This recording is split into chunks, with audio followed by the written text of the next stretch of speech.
நம்ம வீட்டு கார்டனுக்கு வாங்க. இன்றைக்கி நம்ம பார்க்க போகிறது இந்த ட்ராகன் ஃப்ரூட்டை பற்றி தான். இதோடைய பொட்டானிக்கல் நேம் வந்து சல்னேசரஸ் ஆண்டட்டஸ். இதை வந்து நம்ம கட்டிங்ஸ் மூலியமாகவும் வளர்க்கலாம், இல்லை விதை மூலியமாகவும் வளர்க்கலாம். இது வந்து ஒரு நர்சரியில் ஒட்டு செடி பிங்க் கலர் ட்ராகன் ஃப்ரூட் அப்படின்ட்டு 100 ரூபாய்க்கு வாங்கிட்டு வந்தோம். இதில் உள்ள முள்ளுலாம் கையை நல்லாவே குத்தும், பார்த்து தான் தொடணும். வாங்கிட்டு வந்து 6 மாதத்துலேயே பூத்து காய் வச்சிருவோம் நாங்கள். ஆனால் வாங்கிட்டு வந்து வச்சு 6 மாதம் ஆகுது.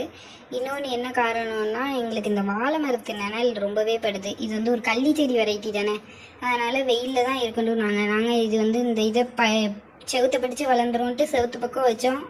ஆனால் வெயிலே இல்லாதனால அது வளரவே இல்லை. அப்படி தான் இருக்குது. வாங்கிட்டு வந்த வச்சப்போ எப்படி இருக்கோ அப்படி தான் இருக்குது. இது கீழே விழுந்துடக்கூடாதுன்னு குட்டி குட்டி குச்சியெல்லாம் வச்சு இதுக்கு சப்போர்ட் கொடுத்துட்ருக்கோம். இந்த சித்திரை வெயிலுக்கு நல்லா வளர்ந்துரும்னு நினைக்கிறோம். இந்த வாழை மரமும் நல்லாவே ஹைட் ஆகிட்டு, இதையும் வெட்ட இனிமேல் முடியாது. இனிமேல் கொலை தள்ளினதுக்கப்புறம் தான் வெட்டணும். பார்ப்போம் எப்படி வளருதுன்னு. வெயில் இல்லாதனால இந்த இதில் பார்த்தீங்களா, பழுத்து இலையே அப்படி ஒரு மாதிரி அந்த இது உதிர்ந்துடுது, தொட்டாலே வந்துடுது கையோட. இதுக்கு என்ன பண்ணேன்னு உங்களுக்கு தெரிஞ்சால் கமெண்ட்டில் சொல்லுங்கள். பசுமையாய் வளரும்.